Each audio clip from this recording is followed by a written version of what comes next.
Hello guys and welcome back to Tomato GFX. Today we are going to talk about our shape builder tool, and this is the second last video of our Illustrator tool series, and after that we will be moving towards the layer section and the effect sections, so it will be much faster on those pages, and these are the last sections of the tool. So let's dive into the today's section of tools, and after that, we will be left with only some navigation tools in the last. So let's start. So I come back to the magical world of Illustrator, and here we can see our shape builder tool, which is having the shortcut of Shift M. So how shape builder tool works? Actually, it's just a pathfinder tool where we have a settings in a pathfinder tool. We're just creating two shapes. If we created two shapes here, we have a pathfinder window here, and if we click on it, our shapes are like intersected, or we have different types of outputs on every selection. So what about if we want some custom selections? Like it is good for some basic shapes. What if we have a circle here and it is kind of a complex circle? Like, so what if I want to have something with these circles in these shapes? If I click on Pathfinder now, it is completely blank. Like, we don't have a specific output in these shapes with Pathfinder. So we'll be using Shape Builder tool for our convenience. Just click on Shape Builder tool, remove the part you don't want, and join the path we want to join. At last, we have a difference in both the pieces like this and this, or you can edit your own way. A little thing I want to share you here is in shape tool, if we select all things, by default it is on adding the properties, like you just adding things. It will be a complete shape after adding. But if you want to subtract anything, like I don't like this corner here, I can just press on Alt, and here you can see I got a minus sign, and now I can remove it easily. So this was shape builder tool in a brief, and I'll be just creating some cute stuff with this. I'll be just making it now.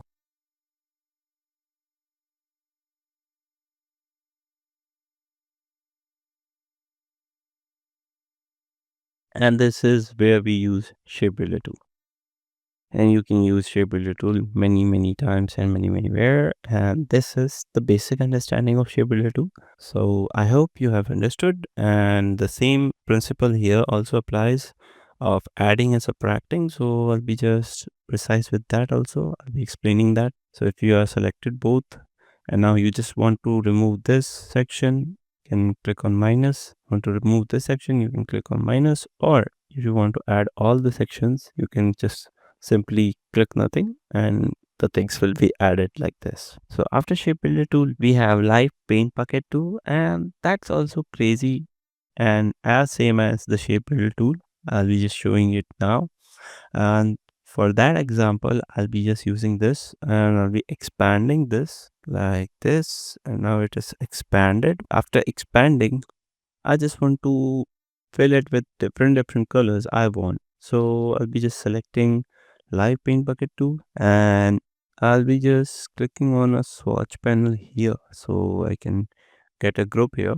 So here you can see some live colors going on up here, and if I just bounce my arrow keys like this, I can change the colors. So if I click on here with red and I proceed with next color, with this technique I can fill my flower with different colors like this, you see. And with the single tool we can do that. So this was a basic understanding, like it is a very easy thing. What if we are going with some complex shapes? And now I just selected, we can see so many little shapes are here. What if I just don't want to cut the pieces with the shape tool, but want to color them differently? So I'll be just selecting our live paint bucket tool, and if I click on here and change the color, You can see we can color the individual boxes with individual colors. And it doesn't get over here, as we have one more tool is live paint selection tool. And in this tool, we can just select the specific part and change the color also. This tool is for that reason. And you can just change the color like this or any color you want. Just selecting this color, we just making it full red. And we can see if we select this object differently and double click on it, we get into the isolation mode. And here we can just adjust the colors. So how you can understand is we have set the interpolation, like we have set the mixing of this color and this color to be this color. So if I mix this color and this color completely, we will get the green. And similarly, we have set it all the colors in the chart with the interpolation, that if this box merges with this box, the color will be this. And this is done with the light paint bucket tool here, as you can see. You can pick your specific color also, or you can pick the color from the swatches panel. So I'll be just grabbing this. Now I have set it the color of this interpolation and this interpolation to be blue. So now if I change, see, you got the blue color. So this was shape builder tool and live paint bucket tool. And after this, we are going for our perspective tool, which is not used by me in the most cases, but you can use in some scenarios. So let's go for it. I'll be just center lining my window. The shortcut for center lining is Control 0. So if you click on the perspective, we get a grid like this, and we can adjust the grid accordingly, like how we want the grid. And you can see we have created some kind of perspective here. We can adjust the grid according to us, like it's a building scene, or for example, I'll be bringing my previous design, the colorful palette here. And now if I just click on our perspective selection tool, this is our perspective grid, and we can select on which side our flower should come. I'll be just selecting this side, and this is the orange part. You can see the orange little square here. And if I now select the perspective selection tool and just click on this, you can see our object is copied here, and it is in a perspective also. We can just click and make it more wider, more taller, anything you like in this perspective. And this is mainly used for creating buildings as an illustrator. It's like if I now create some rectangles here very quick, and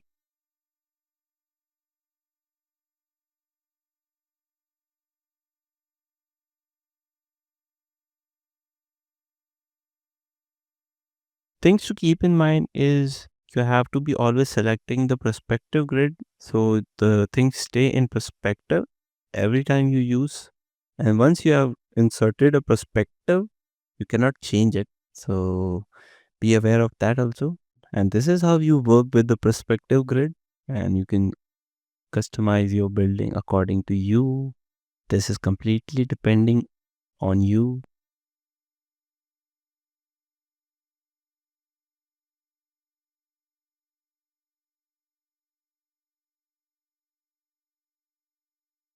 And we can create the other side also with the same technique.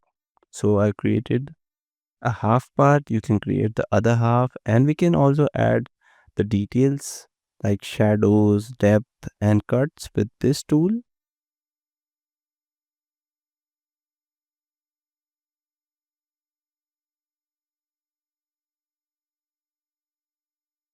You might be seeing some discontinuities with this design because the front part is on the back and the back part is on the front. So I'll be just creating some adjustment with it. So I'll just select the thing with the rig selection tool, and I'll be sending it back over here. So it is better this way. And now I'll be just creating some gradients over here.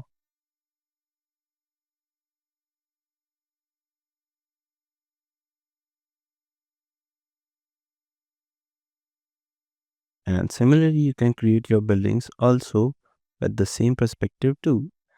And this is one building added to this perspective. You can add more buildings and you can go until the end of the screen, and you can adjust this height also. So with that, like this or like this, the perspective is completely manageable according to you. And with that, we ends with the perspective tool also, and we are now left with some tools like mesh tool and gradient tool. So they are pretty simple tools. I'll be just explaining them in a bit. So mesh tool is completely for creating some mesh gradients or some artistic things in your shapes. Like I have just given some mesh points here. And now if I just click on one mesh point and just change the color, you can see we have created a color depth or a gradient in a mesh. And we can just make it variable according to us. You can create some funky backgrounds with this tool. Mesh tool is pretty simple, but nowadays we are having a tool which is insane and works similarly to the mesh tool, and this is our point gradient tool. So if I just select these points and get the color from the tool over here, we just clicking on them, and now if we just add one more point here and just get the color from the reds, here you can see we get more versatile and easy way of coloring our mesh like this. We can increase our intensity here or lower down the intensity. This is in our hand and we can work with the gradients like this now. This is an updated version if you have older versions. So if you need this type of design, you would be working with mesh tool, and it is kind of pretty hard. So I have worked with mesh. Meshes are completely oriented for artists. So not for the graphic designer, but yeah, you should know about meshes so you can work with them in the later ons. And meshes are very hard to convert in any format and leave some edge differences. So be careful with meshes and use of meshes around your entire screen. So after mesh, we get into the gradient tool, and gradient tool is pretty simplified. It is having a panel over here and which has different types of gradient types. One is linear, and in this linear we can just manipulate our gradients in a line. After that we get radial, and we get a radial panel where we can arrange our gradient in a radial manner with these properties. And mainly I use radial pattern for shadows, so I can just create a basic shadow here. We just making this black and making this stuff also black, but the opacity of this will be 0. And now if I click on gradient tool, I got these properties over here. Can just change the properties like this, and see we have a shadow over here, and which can be more precise with the gradient settings. Like if I just click on this,